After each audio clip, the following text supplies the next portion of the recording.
मेरा नाम सुहानी है। मैं एक मामूली सी लड़की थी जो अपने छोटे से परिवार, पिताजी और अपनी छोटी बहन के साथ एक सिंपल और सुकून की ज़िंदगी गुजार रही थी। हमारे घर में सुकून, हंसी और मोहब्बत का बसेरा था। पिताजी एक छोटा सा कारोबार करते थे, लेकिन फिर भी हम खुश थे। मेरी छोटी बहन सुनिधि से मैं बहुत प्यार करती थी। मैंने कभी सोचा भी नहीं था कि एक दिन मेरी ज़िंदगी में एक ऐसा तूफ़ान आएगा जो सब कुछ बर्बाद कर देगा। हमारा घर शहर के पुराने मोहल्ले में था, जहाँ गलियों में बच्चों का शोर गूंजता रहता था। मेरे पिताजी अरुण वर्मा एक ईमानदार इंसान थे। उनकी उम्र 50 के करीब थी, लेकिन उनकी आंखों में हमेशा एक चमक रहती थी। वो एक छोटे से टेक्सटाइल यूनिट के मालिक थे, जहाँ वो कपड़ों की सिलाई करते और उन्हें बाजार में बेचा करते थे। उनका काम हमेशा से प्रॉफिट वाला रहा था। उनका सबसे बड़ा सपना मुझे और सुनिधि को अच्छी शिक्षा दिलवाना था। वो कहते थे कि शिक्षा ही वो अकेली दौलत है जो कोई छीन नहीं सकता। मैंने कॉलेज में एडमिशन लिया था और सुनिधि अभी प्राइमरी स्कूल में पढ़ रही थी। मेरे पिताजी हमेशा कहते थे कि मेरी बेटियां मेरी ताकत हैं, मैं इनको पढ़ा लिखाकर दुनिया की सबसे बड़ी दौलत कमा लूँगा। हमारी माँ की मौत सुनिधि के जन्म के समय हो गई थी। फिर पिताजी ने हमें माँ और पिता दोनों का प्यार दिया। वो हमारी हर छोटी से छोटी ज़रूरत का ख्याल रखते और हमें कभी भी माँ की कमी महसूस नहीं होने दी। मैंने छोटी ही उम्र में घर के कामों में हाथ बटाना शुरू कर दिया था और सुनिधि की देखभाल भी करती थी। वो मुझसे पूरे 8 साल छोटी थी। वो दिन हमारी ज़िंदगी के सबसे खूबसूरत दिन थे, जब हम साथ बैठकर एक दूसरे के साथ कोई बात किया करते थे, खूब खुश हुआ करते थे। एक दिन पिताजी जब घर में दाखिल हुए तो उनके चेहरे पर एक अजीब सी चमक थी। उन्होंने मेरी तरफ देखकर कहा कि सुहानी बेटा, आज मुझे एक बहुत बड़ा प्रोजेक्ट मिला है। अगर ये कामयाब हो गया तो हमारी सारी परेशानी ख़त्म हो जाएगी। उन्होंने बताया कि उन्हें एक बड़े टेक्सटाइल से ऑर्डर ठेके पर मिला है, जो एक फेमस ब्रांड के लिए कपड़े तैयार करने का था। ये एक ऐसा मौका था जो उन्हें सालों की मेहनत के बाद मिला था, लेकिन उनके लिए उन्हें एक टीम की और कुछ मशीन्स की ज़रूरत थी।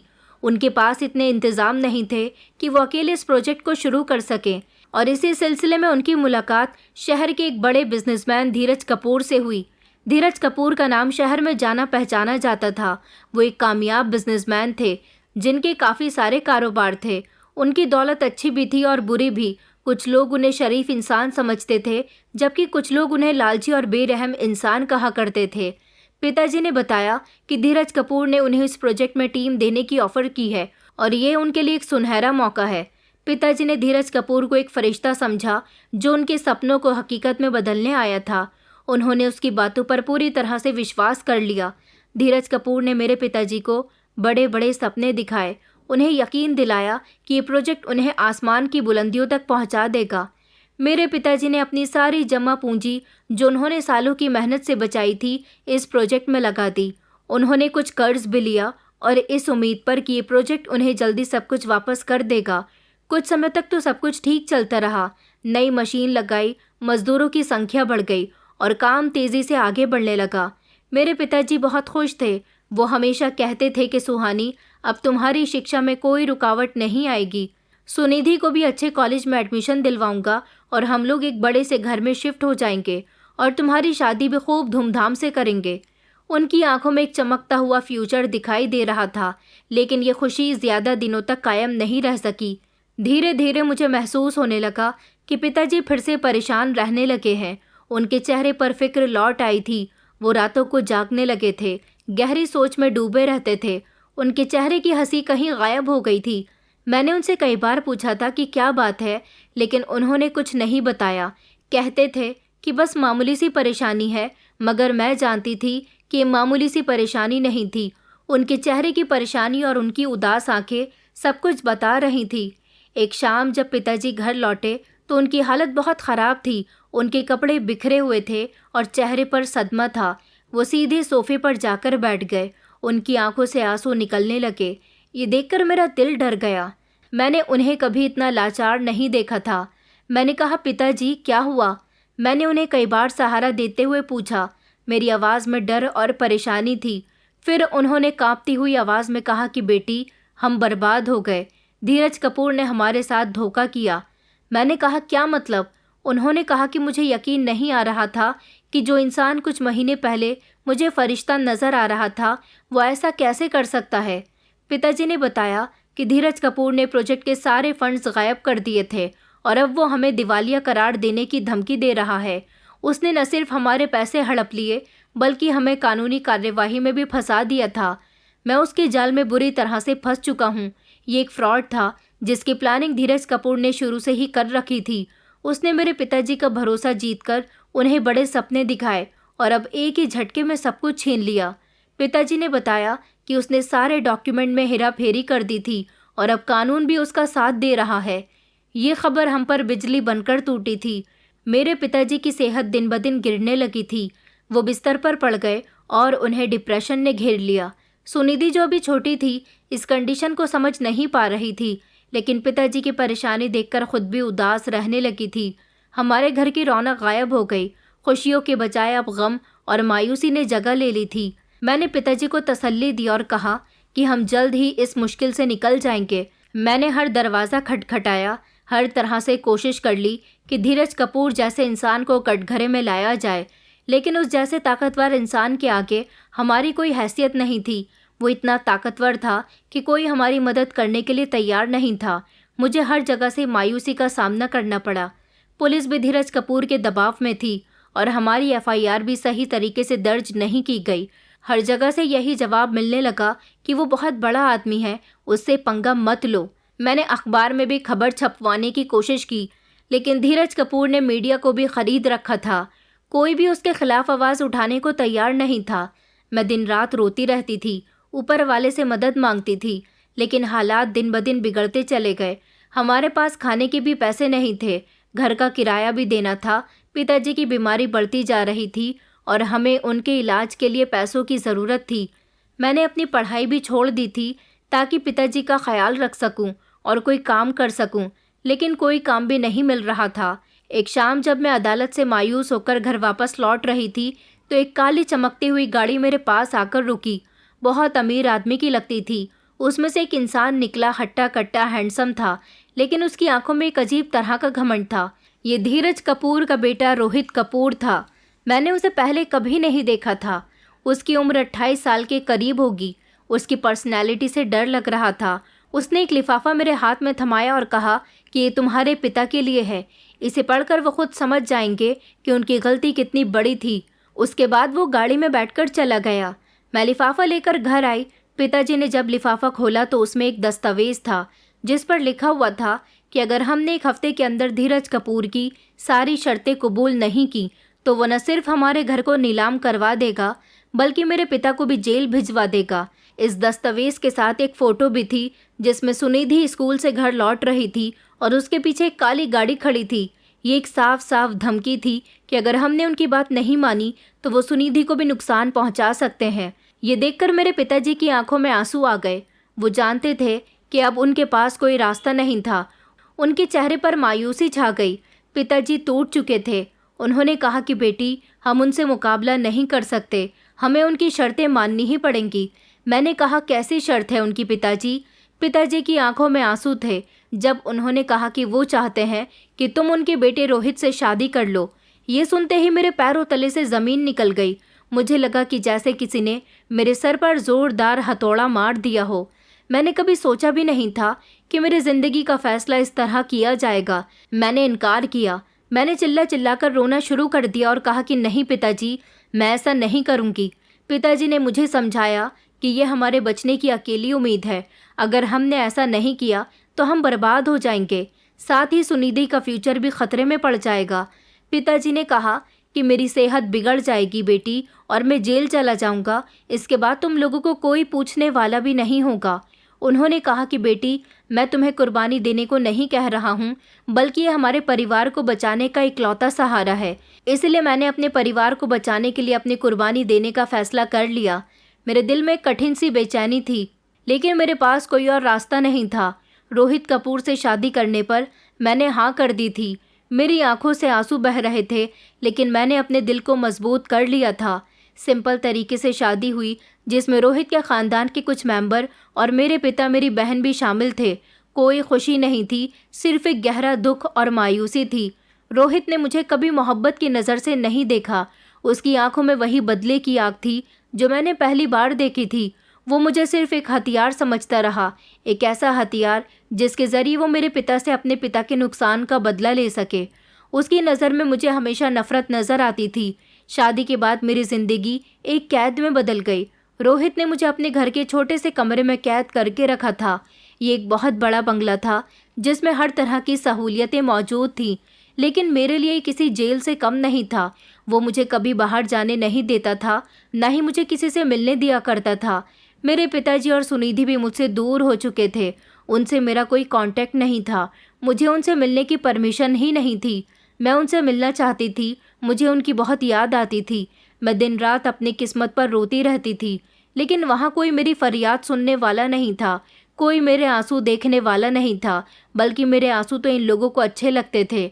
रोहित मुझे हर समय जलील करता रहता था, मेरे परिवार की बेइज्जती करता रहता था।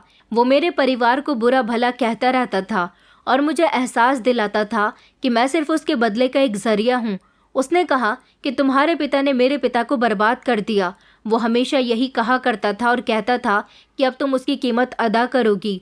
उसके शब्द मेरे दिल पर गहरे जख्म कर दिया करते थे। वो मुझे कभी अकेला नहीं छोड़ता था और उसकी मौजूदगी मुझे हर लम्हा परेशानी देती थी। मैंने महसूस किया कि रोहित का बदला सिर्फ मेरे पिता से नहीं था, बल्कि उसके पीछे कोई और गहरी कहानी छुपी हुई थी। वो हमेशा मेरे पिता को धोखेबाज कहता था, लेकिन मैं जानती थी कि मेरे पिता कभी किसी को धोखा नहीं दे सकते। उन्होंने अपनी सारी जिंदगी ईमानदारी से गुजार दी थी। मोहल्ले में कोई भी उनकी बुराई नहीं कर सकता था, क्योंकि हर कोई उनकी शराफत के बारे में अच्छी तरह से जानता था। जब मैं रोहित के घर पहली बार पहुंची, एक ऐसे इंसान ने मुझे सबसे ज़्यादा हैरान कर दिया। वो थी रोहित की माँ, जिन्हें घर में सब लोग बड़ी मालकिन कहते थे। वो एक समझदार औरत थी। उनकी आंखों में गहरी थकन थी, चेहरे पर धीमी सी मुस्कुराहट थी, लेकिन दिल जैसे बहुत सारे जख्मों से टूटा हुआ हो।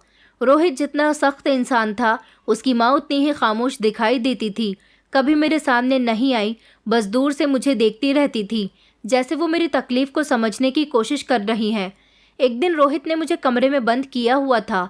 वैसे तो मैं अक्सर कमरे में बंद ही रहती थी, लेकिन कमरा लॉक्ड नहीं था, सिर्फ नॉर्मली बाहर से बंद था।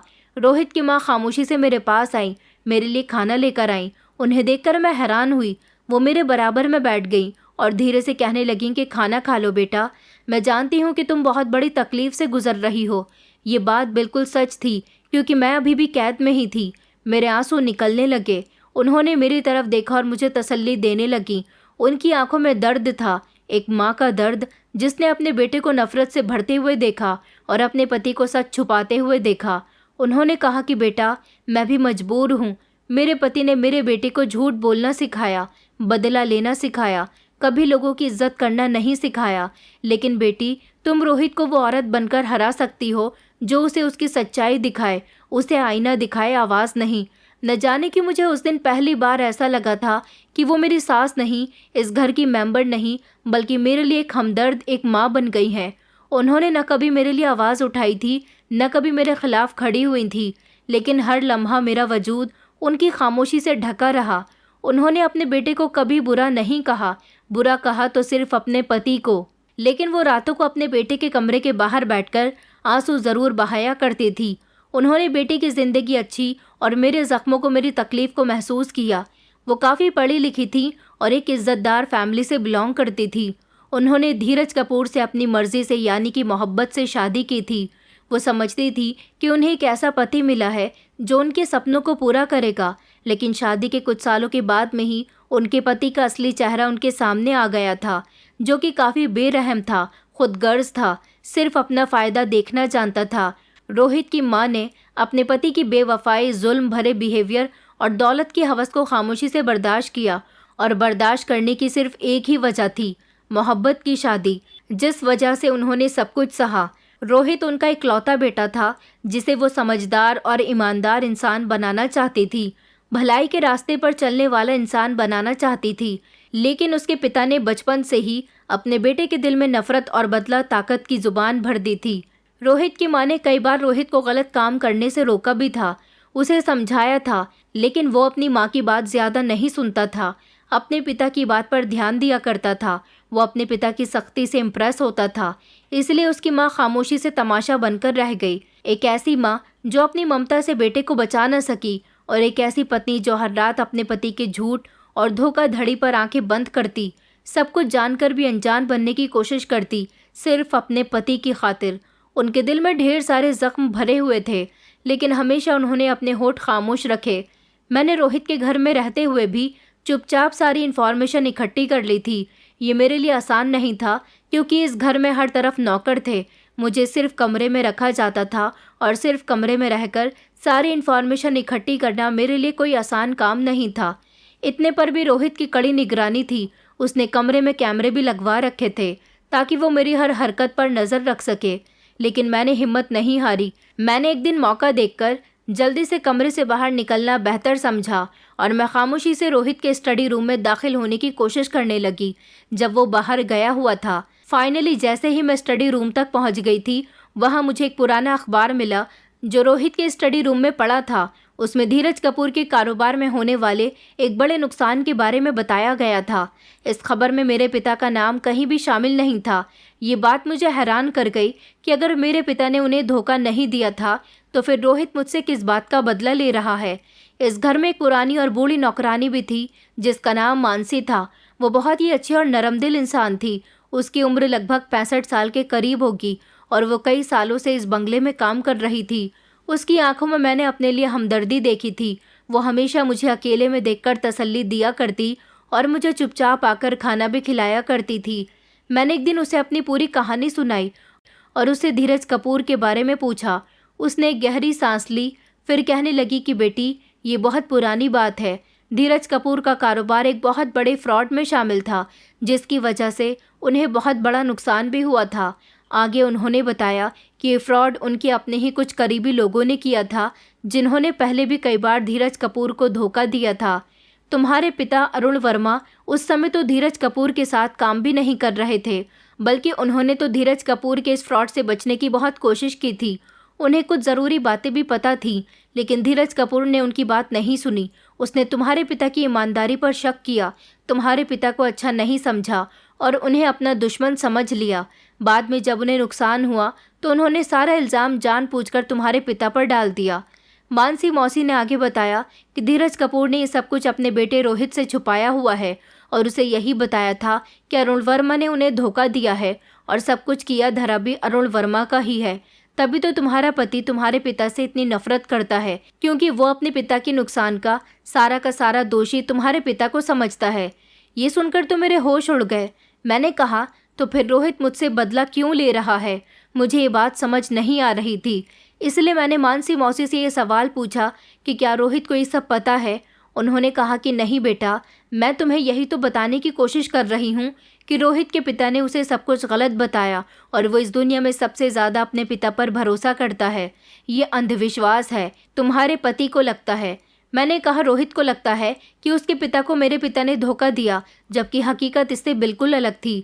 मानसी मौसी ने आगे बताया कि धीरज कपूर ने रोहित के दिल में ये बात बिठा दी थी कि अरुण वर्मा ने उन्हें बर्बाद किया है, ताकि रोहित उसके बदले का हिस्सा बन सके, अरुण वर्मा से डटकर बदला ले सके। ये तो कहानी का एक बहुत बड़ा मोड़ था। इस कहानी में अब मेरा मकसद सिर्फ अपनी आज़ादी हासिल करना था, क्योंकि अब मेरी समझ में सब कुछ आ चुका था। यहाँ तक कि रोहित को भी हकीकत का सामना करवाना था। मैं जानती थी कि ये सब मेरे लिए आसान नहीं होगा, क्योंकि वो एक ज़िद्दी और घमंडी इंसान है और अपने पिता पर अंधविश्वास करता है। लेकिन मैं हिम्मत हारने वालों में से नहीं थी। मुझे लड़ना था। मैंने मानसी मौसी की मदद से कुछ डॉक्यूमेंट्स इकट्ठे करना शुरू किए, जो धीरज कपूर के फ्रॉड और मेरे पिता की बेगुनाही का सबूत थे।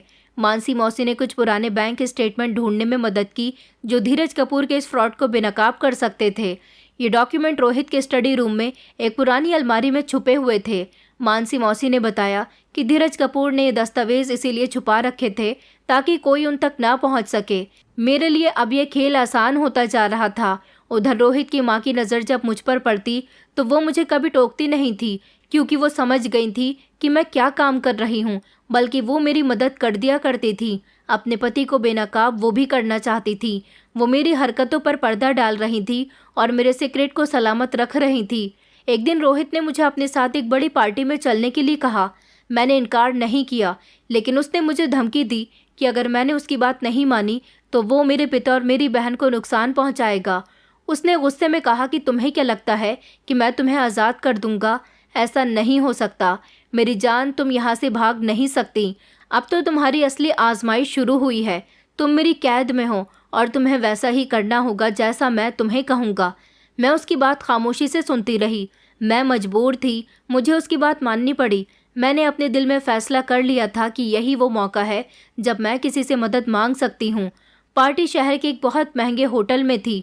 रोहित ने नौकरानी के हाथों एक बहुत महंगी ड्रेस भिजवाई थी, जिसे पहनकर मैं तैयार हो गई थी। मैं जब उसके सामने आई तो उसकी आंखों में वही घमंड था। पार्टी में मैंने देखा कि वहाँ रोहित के पिता भी मौजूद थे। वो मुझे देखकर मुस्कुराने लगे। उनके चेहरे की मुस्कुराहट नफरत से भरी हुई थी। पार्टी में रोहित ने मुझे अपनी प्रॉपर्टी की तरह पेश किया, जैसे मैं कोई बेजान चीज़ हूँ। वो मुझे अपने दोस्तों से मिलवाता और कहता कि ये मेरी पत्नी है सुहानी। उसके दोस्त भी मुझे अजीब अजीब नज़रों से देख रहे थे। ये सब देखकर मुझे बहुत दुख हुआ। मेरा दिल चाहा कि मैं चीख चीख कर सबको बता दूं कि इसने मुझे पत्नी की तरह नहीं बल्कि किसी कैदी की तरह रखा हुआ है, लेकिन मैं खामोश रही क्योंकि मुझे अपने पिता और बहन की फिक्र थी। पार्टी में मुझे एक ऐसा इंसान मिला जो मेरे पिता को बहुत अच्छे से जानता था, यहाँ तक कि वो मेरे पिताजी के पुराने दोस्त थे, विनोद अंकल। मेरे पिताजी ने किसी ज़माने में उनके साथ काम किया था। वो मुझे देखकर बहुत हैरान हुए क्योंकि जब उन्होंने मुझे देखा था तब मैं बहुत छोटी थी, लेकिन आज भी वो मेरा चेहरा देखकर मुझे फ़ौरन पहचान गए थे। वो खुशी से मेरे पास आए और कहने लगे कि सुहानी बेटा, तुम यहाँ? उन्होंने हैरानी से मुझसे सवाल किया। मैंने मौका देखकर खामोशी से एक कोने में ले जाकर उनसे बात की। वहाँ मैंने उनको अपनी पूरी कहानी सुनाई। अपनी मजबूरी, धीरज कपूर का धोखा और रोहित की कैद के बारे में भी मैंने उन्हें बताया। यहाँ तक कि मानसी मौसी से मिली हुई सारी इन्फॉर्मेशन के बारे में भी मैंने उन्हें बताया। विनोद अंकल ने मेरी बात ध्यान से सुनी और उनकी आंखों में गुस्सा और दुख आ गया था। उन्होंने कहा कि मैं जानता था कि धीरज कपूर अच्छा आदमी नहीं है। उन्होंने कहा, लेकिन ये उसने अच्छा नहीं किया। ये सब तो बहुत बड़ा अत्याचार है। विनोद अंकल ने मुझे यकीन दिलाया कि वो मेरी मदद ज़रूर करेंगे और धीरज कपूर की असलियत सबके सामने लेकर आएंगे। उन्होंने मुझे अपना एक पर्सनल नंबर दिया जो एक ईमानदार और समझदार वकील का था और कहा कि वो इस वकील से मेरी मुलाकात का बंदोबस्त करेंगे। मेरे दिल को खुशी हुई थी कि वो मेरे लिए एक उम्मीद के किरण बनकर आए थे। विनोद अंकल ने मुझे कुछ एडवाइस भी दी थी और कुछ ऐसी ज़रूरी बातें भी बताई थी जो धीरज कपूर के फ्रॉड को साबित करने के लिए हमारे लिए मददगार साबित हो सकती थी। उन्होंने मुझे बताया कि धीरज कपूर ने कई और लोगों के साथ भी ऐसा ही फ्रॉड किया है और उन सब के पास भी उनके खिलाफ काफ़ी सबूत मौजूद हैं। उन्होंने मुझे एक पुरानी फाइल भी दी थी जिसमें धीरज कपूर के खिलाफ कुछ कानूनी दस्तावेज मौजूद थे। मैंने विनोद अंकल की मदद से और भी ज़्यादा जानकारी इकट्ठी की और रोहित को सच्चाई से आगाह करने की कोशिश की। घर जाकर उसे मैंने वो सारे सबूत और दस्तावेज दिखाए जो मेरे पिता की बेगुनाही को साबित कर रहे थे। मैंने उसे मानसी मौसी को बुलाकर उनकी गवाही भी सुनवाई थी ताकि उसे यकीन हो सके कि उसके घर में रहने वाली एक नौकरानी भी उसके पिता की हकीकत को जानती है, जिसने दरवाजे के सामने खड़े होकर धीरज कपूर रोहित के पिता की फ्रॉड की पुरानी कहानी सुनाई। मानसी मौसी ने रोहित को बताया कि उसका पिता किस तरह लोगों को धोखा देता है और वो ये काम अब से नहीं बल्कि न जाने कितने सालों से करता आ रहा है और किस तरह से उसने अरुण वर्मा को फंसाया था। पहले तो रोहित ने मेरी बात पर यकीन नहीं किया क्योंकि कोई भी बेटा इतनी आसानी से अपने पिता की गलतियों को कैसे एक्सेप्ट कर सकता है, और वो भी ऐसा बेटा जो अपने पिता पर अंधा भरोसा करता हो। इसलिए सबसे पहले उसने मुझे झूठा साबित कर दिया और कहा कि मैं उसे धोखा देने की कोशिश कर रही हूँ, उसे उसके पिता के खिलाफ भड़का रही हूँ, उसके पिता के खिलाफ झूठ बोल रही हूँ। मैं चाहती हूँ कि वो अपने पिता से दूर हो जाए और ऐसी चालाकी दिखाकर मैं यहाँ से भागने में कामयाब रहूँगी। वो गुस्से में ज़ोर ज़ोर से चिल्लाने लगा। उसने कहा कि मेरे पिता ने मुझे बताया था कि धोखा उनको तुम्हारे बाप ने दिया था। यहाँ तक कि उसने मुझे धमकी भी दी थी कि अगर मैंने उसे उसके पिता के खिलाफ भड़काया या उनके खिलाफ कोई भी बात की या ये सारी बातें दोबारा कहीं तो वो मुझे और ज़्यादा परेशान करेगा, मुझे और ज़्यादा तकलीफ़ देगा। मैं उसकी धमकियों से डरने वाली नहीं थी। मैंने हिम्मत नहीं हारी। मैंने उसे बार बार समझाया, प्यार से समझाया, चिल्लाकर समझाया, गुस्से से समझाया और सबूत भी दिखाए और उससे कहा कि वो खुद इस बात की छानबीन कर सकता है। मैंने कहा कि अगर तुम्हें झूठ लगता है कि मैं झूठ बोल रही हूँ तो तुम खुद सच्चाई का पता लगा लो, सच खुद ब खुद तुम्हारे सामने आ जाएगा। मैंने उसे विनोद अंकल की दी हुई फाइल भी दिखाई थी, जिसे देखकर रोहित एक कंफ्यूजन में फंस गया था। वो काफ़ी देर तक सोचता रहा। एक तरफ उसके पिता की बातें थीं तो दूसरी तरफ मेरे दिखाए गए सारे सबूत थे, और सबसे ज़्यादा अहम चीज़ उसके घर की सबसे पुरानी और बूढ़ी नौकरानी की गवाही। वो नौकरानी जिसने कभी इस घर के लोगों के साथ गद्दारी नहीं की, हमेशा ईमानदारी से काम किया, तो फिर आज वो उसके पिता के खिलाफ कितने सालों बाद कुछ ऐसी बातें बता रही थी जिन्हें सुनना और समझना रोहित के लिए बहुत ज़रूरी था। उसने अपने पिता से इस बारे में बात की, लेकिन धीरज कपूर ने उसे झूठा साबित कर दिया और कहा कि वो लड़की तुम्हें बहका रही है, वो एक लालची लड़की है, बिल्कुल अपने पिता की तरह। बेटा, तुम उसकी बातों पर यकीन मत करो। रोहित के पिता ने उसे इमोशनली ब्लैकमेल करना शुरू कर दिया था ताकि उनका बेटा उनके खिलाफ खड़ा ना हो जाए। वो नहीं चाहता था कि उसके बेटे के सामने उसकी सारी सच्चाई आए। वो अपने बेटे की नज़रों में गिरना नहीं चाहता था। रोहित ने खुद इस बात की छानबीन करने की कोशिश की। उसने अपने कुछ भरोसेमंद लोगों को इस मामले की तहकीकात करने का हुक्म दिया और कुछ पुराने रिकॉर्ड्स भी खंगाले, बैंक स्टेटमेंट चेक किए और उनकी डिटेल्स भी निकलवाई, और उन लोगों से बात की जिनका नाम उसके पिता ने लिया था। उसने खुफिया तौर पर अपने पिता के पुराने नौकरों से भी बातचीत की, जिन्होंने रोहित को उसके पिता के घिनौने खेल के बारे में सारी डिटेल बताई। और भी बहुत सारी ऐसी बातें थी जिसे सुनकर रोहित हैरान रह गया। जैसे जैसे हकीकत उसके सामने आ गई, उसका बिहेवियर सख्त होता गया। उसकी आंखों में नफरत की आग थी, जो कि अब धीरे धीरे पछतावे और शर्मिंदगी में बदलने लगी। उसे एहसास हुआ कि सब में उसने एक बेगुनाह लड़की को अपने बदले का निशाना बनाया। एक दिन वो मेरे कमरे में आया। मैंने जब उसके चेहरे को देखा तो अंदाज़ा लगा लिया था कि आज उसके चेहरे पर वो घमंड नहीं है जो हमेशा होता था। वो मेरे सामने बैठकर मुझसे माफ़ी मांगने लगा, लेकिन मेरे दिल में जो ज़ख्म थे वो इतनी आसानी से भरने वाले नहीं थे। वो फिर से अगले दिन मेरे पास आया और फिर से हाथ जोड़कर मेरे सामने खड़ा था, और आज तो उसकी आंखों में आंसू भी थे। शर्मिंदा होते हुए कहने लगा कि मुझे माफ़ कर दो सुहानी, मुझे नहीं पता था कि मेरा पिता इतना बड़ा धोखेबाज है। मैं तो हमेशा उन्हें एक ईमानदार इंसान समझता रहा, और उन्होंने मुझे जैसा कहा मैं उनकी बातों पर आंखें बंद करके विश्वास करता रहा। मगर अब मुझे एहसास हुआ है कि उनकी गलती की खातिर मैंने तुम्हें बहुत तकलीफ़ दी। मैंने तुम्हारी ज़िंदगी बर्बाद कर दी है। मैंने उसकी तरफ ध्यान से देखा तो मुझे उसकी आंखों में सच्चाई नजर आई, लेकिन मेरा दिल अभी भी जख्मों से भरा हुआ था। मैं पुरानी बातों को इतनी आसानी से नहीं भूल सकती थी। मैंने कहा, अब माफ़ी मांगने से क्या होगा रोहित, तुमने मेरी ज़िंदगी बर्बाद कर दी है, मुझे कहीं का नहीं छोड़ा। उसने कहा कि हाँ, मैं इस पर बहुत शर्मिंदा हूँ और मैं अच्छे से जानता हूँ, लेकिन मैं तुम्हें भरोसा दिलाता हूँ कि मैं अपने पिता की सच्चाई सबके सामने ज़रूर लेकर आऊँगा और तुम्हें इस कैद से आज़ाद कर दूँगा। मैं तुम्हारे पिता और तुम्हारी बहन को भी वापस ले आऊँगा। धीरज कपूर को उसके कर्मों की सज़ा दिलवाऊँगा। मैं अपनी सारी ज़िंदगी तुम्हारे कदमों में गुजार दूँगा। मैंने कहा, मैं तुम्हारी बातों पर भरोसा तब करूँगी जब तुम अपने इन मुंह से निकले हुए शब्दों को पूरा करोगे। रोहित ने अपने पिता के खिलाफ सबूत इकट्ठे करने शुरू कर दिए थे और उन्हें अदालत में पेश भी कर दिया। एक बहुत बड़ा घोटाला बन गया। मीडिया ने इस खबर को बड़ा चढ़ाकर बताया। इस खबर को खूब उछाला गया। मेरे ससुर यानी कि धीरज कपूर को अरेस्ट कर लिया गया और उन पर धोखाधड़ी, फ्रॉड, ब्लैकमेलिंग के इल्ज़ाम लगाए गए। अदालत में रोहित ने मेरे हक में गवाही दी और सारी हकीकत सब लोगों के सामने बयान की। उसने अपने पिता के सारे जुर्म का पर्दा अदालत के सामने फाश कर दिया था। धीरज कपूर को सज़ा सुना दी गई थी। उस आदमी को अपने बेटे से ऐसी उम्मीद नहीं थी। उसे तो विश्वास ही नहीं हो रहा था कि मैं इतने सारे सबूत इकट्ठे करके उसके बेटे को दे सकती हूँ, यहाँ तक कि वो भी अपने पिता के खिलाफ जा सकता है। उसी के बेटे ने उसको अरेस्ट करवाया और आज वही अदालत में उसके खिलाफ गवाही दे रहा था। ये इंसाफ की जीत थी जिसके लिए मैंने बहुत मेहनत की थी। एक दिन रोहित मेरे पास आया। नॉर्मली मैं कमरे में लेटी हुई थी। उसने कहा, सुहानी, अगर तुम चाहो तो मैं तुम्हें इस रिश्ते से आज़ाद कर सकता हूँ, क्योंकि मैं नहीं चाहता कि तुम इस अनचाहे रिश्ते में कैदी बनकर रहो। मैंने उसकी तरफ देखा। उसकी आंखों में कुछ अजीब सा था, कुछ ऐसा जो दिल को उसकी तरफ अट्रैक्ट कर ले। उसने कहा कि तुम कुछ दिन अपने घर पर चली जाओ, अच्छी तरह से सोच विचार कर लो, जो तुम्हारा फैसला होगा मुझे मंजूर होगा। वो दरवाज़ा खोलकर कमरे से बाहर जाने लगा और फिर पलटा। कुछ सेकंड के लिए मैंने अपने वजूद पर उसकी नज़रें महसूस की।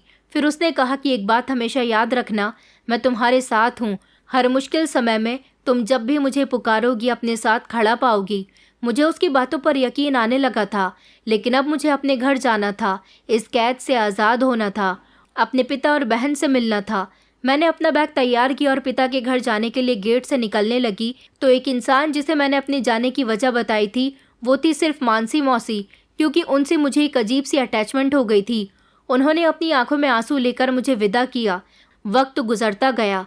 रोहित ने मुझसे कोई कांटेक्ट नहीं किया। मुझे भी यकीन हो गया था कि शायद वो सच में बदल गया है। फिर एक दिन मेरे मोबाइल पर रोहित का मैसेज आया। रोहित ने मुझे अपने पुराने घर बुलाया। उसने मुझसे कहा कि वो मुझसे कुछ ज़रूरी बात करना चाहता है।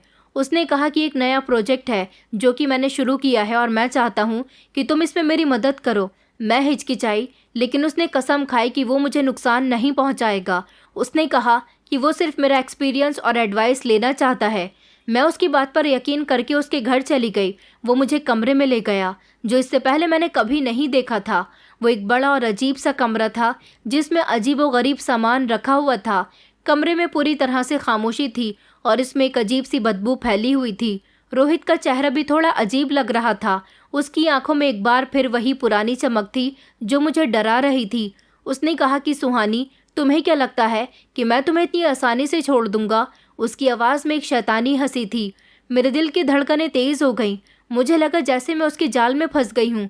मैंने चौंक कर कहा कि क्या मतलब है तुम्हारा? मेरी आवाज़ कांप रही थी। उसने मेरे बाजू पकड़ते हुए कहा, क्या कहा था तुम्हारे पिता ने? हमारे घर की औरतें बहुत शरीफ हैं। अब मज़ा आएगा जब मेरे कुत्ते तुम्हारी इज्जत लूटेंगे। ये सुनते ही मुझे डर लगने लगा। मैं कांपने लगी, मेरे होश उड़ गए। मैंने उसे देखा। उसकी आंखों में वही पुरानी नफरत और बदले की आग भड़क रही थी, जैसे मैं एक भयानक सपना देख रही हूँ।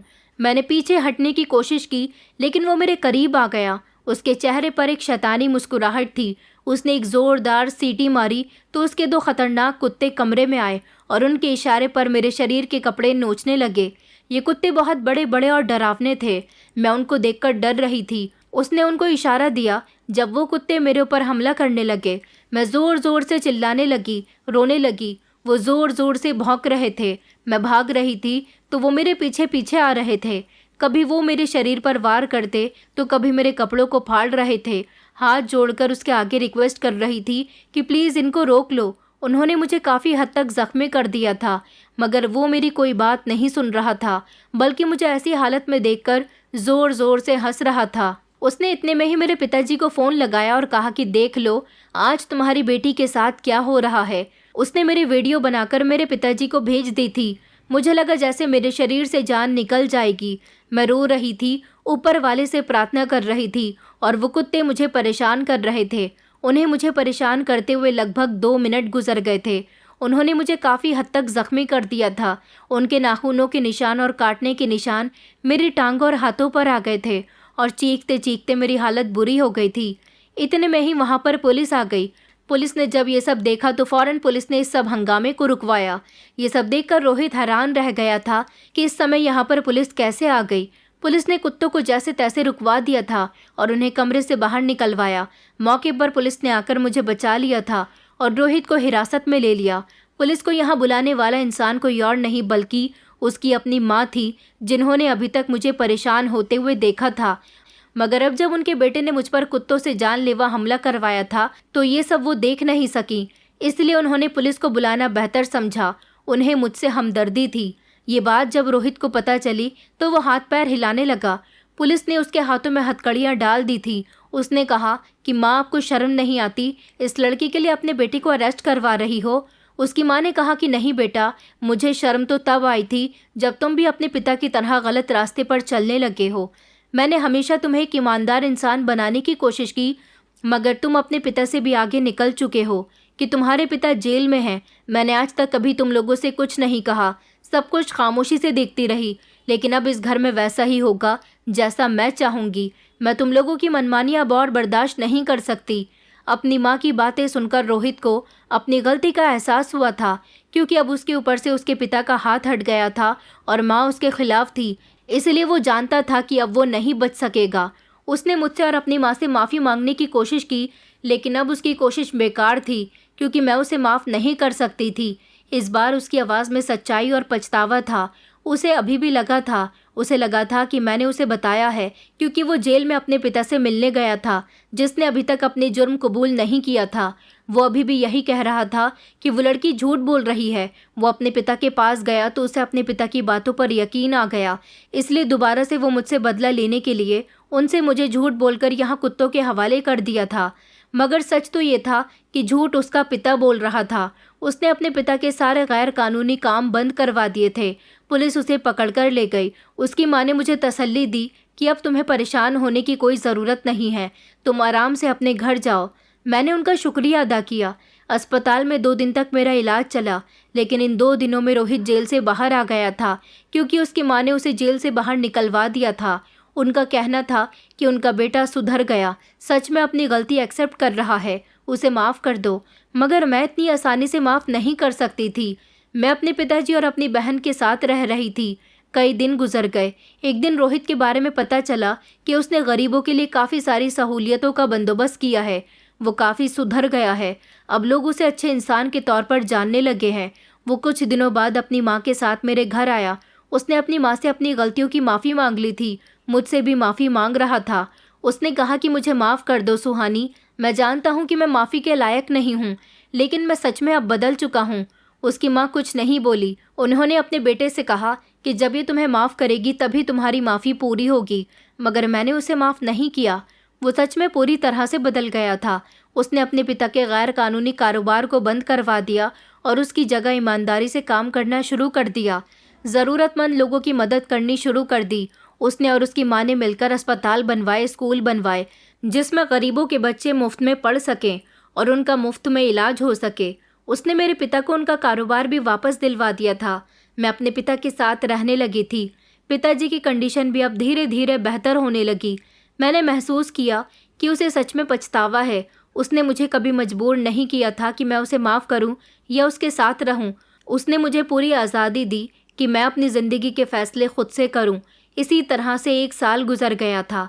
मैंने अपनी पढ़ाई दोबारा से शुरू कर दी थी और एक अच्छी नौकरी हासिल कर ली। मेरी बहन भी बड़ी हो गई थी और अपनी शिक्षा में बहुत अच्छी थी। मेरे पिताजी की तबीयत भी पूरी तरह से ठीक हो गई थी और वो अपने कारोबार को दोबारा कामयाबी से चला रहे थे। रोहित ने इस दौरान कभी शादी नहीं की। उसकी माँ भी 1 साल पहले उसके साथ मेरे घर आई थी। उसके बाद मेरा कभी उनसे सामना नहीं हुआ। वो अपनी ज़िंदगी को अच्छाई और सेवा में गुजार रहा था। वो अक्सर हमारे घर आता था, मेरे पिताजी से मिलता था और मेरी बहन के साथ बातें करता था। उसने मुझे कभी ये एहसास नहीं दिलवाया कि वो मुझसे कुछ कहना चाहता है। उसके बिहेवियर में मेरे लिए इज्जत और पछतावा था। मैंने देखा था कि वो सच में बदल गया है। उसकी आंखों में अब वो घमंड नहीं था, बल्कि एक नरमी थी। उसने मेरे पिता के कारोबार को इतना बढ़ा दिया था कि अब हम फाइनेंशियली तौर पर मजबूत हो चुके थे। लेकिन मेरे दिल में एक कमी थी। वो जितना भी अच्छा हो गया था, उसने मेरे साथ जो किया वो बर्दाश्त के काबिल नहीं था। एक दिन मेरे पिताजी ने मुझसे रोहित के बारे में बात की। उन्होंने कहा कि सुहानी, रोहित पहले से बदल गया है। उसने अपनी गलतियों की माफ़ी मांग ली है। उसने तुम्हारी और हमारे परिवार की बहुत मदद की। मैंने उनकी बात सुनी और सोचने लगी। मैंने रोहित को सच में बदलते हुए देखा था। वो एक अच्छा इंसान बन गया था, लेकिन फिर भी मैंने पिताजी को मना कर दिया कि मैं फ़िलहाल इस रिश्ते को दोबारा जोड़ने के लिए तैयार नहीं हूँ। लेकिन रोहित ने अपनी कोशिशें जारी रखी। पिताजी बीमार होते तो वो उन्हें अस्पताल ले जाता। सुनिधि का कोई काम होता तो वो उसे सबसे पहले किया करता था। एक दिन अचानक दरवाजे पर दस्तक हुई। पिताजी कमरे में लेटे हुए थे। मैं दरवाज़ा खोलने के लिए गई तो दरवाजे पर रोहित की माँ खड़ी हुई थी। आज उन्हें इतने टाइम के बाद देखकर मैं बहुत खुश हुई थी। मैंने उनका आशीर्वाद लिया। उन्होंने मुझे गले से लगा लिया और प्यार किया। कहने लगी कि बेटा, मुझे तुम्हारी बहुत याद आ रही थी। मैंने उन्हें घर के अंदर बुलाया। पिताजी भी उन्हें देखकर हैरान रह गए, क्योंकि वो बहुत समय के बाद यहाँ आई थी। मैंने उन्हें पानी पिलाया। उनके हाल चाल पूछने के बाद उन्होंने एक ज़रूरी बात शुरू की। उन्होंने कहा कि बेटा, मैं जानती हूँ कि तुम्हारे साथ पिछले समय में बहुत कुछ गलत हुआ, लेकिन अब मैं तुम्हें इज्जत से अपनी बहू बनाना चाहती हूँ। तुम्हारे सारे सपने पूरे करना चाहती हूँ। मैंने उनकी तरफ देखा और बस इतना कहा कि इतना सब हो जाने के बाद भी आपको लगता है कि मैं दोबारा उस घर में जाऊंगी। उन्होंने मेरी तरफ देखा और मेरे सर पर हाथ रखकर कहने लगी कि मैं जानती हूँ तुम्हारे साथ जो कुछ भी हुआ बहुत बुरा हुआ, मगर अब मैं अपने बेटे की हमदर्दी करने के लिए आई हूँ, क्योंकि मैंने उसको बदलते देख लिया। अब वो वैसा नहीं रहा जैसा तुम उसे समझती हो। उसने अपनी सारी गलतियों की माफ़ी मांग ली है और उन्हें सुधार भी लिया है। वो रात को अकेले में बहुत रोता है, तुम्हें याद करता है, तुम्हें मांगता है। मैं तुमसे वादा करती हूँ कि वो अब तुम्हें कभी कोई तकलीफ नहीं देगा। उन्होंने मेरे सामने हाथ जोड़ते हुए कहा, बस बहू घर वापस चलो, मेरे बेटे की ज़िंदगी में रंग भर दो, ये एक माँ की रिक्वेस्ट है। इतना कहते हुए वो रोने लगी। मैंने उनके हाथ थाम लिए। मेरा दिल फैसला कर चुका था कि मैंने उनकी बात मान ली है। एक माँ को खाली हाथ लौटाना मेरे बस में नहीं था। मेरे दिल में भी रोहित के लिए इज्जत पैदा हो चुकी थी। मैंने उसे माफ़ कर दिया था। मैंने अपनी ज़िंदगी में सुकून और खुशी दोबारा हासिल कर ली थी। एक शाम जब रोहित हमारे घर के दरवाजे पर आया तो उसके चेहरे पर खुशी और सुकून था। उसने मेरे पिताजी से दोबारा से इज्जत से मेरा हाथ मांगा और कहा कि मैं सुहानी से दोबारा इज्जत से और धूमधाम से शादी करना चाहता हूँ, ताकि मेरी पत्नी के दुल्हन बनने के सपने पूरे हो सकें।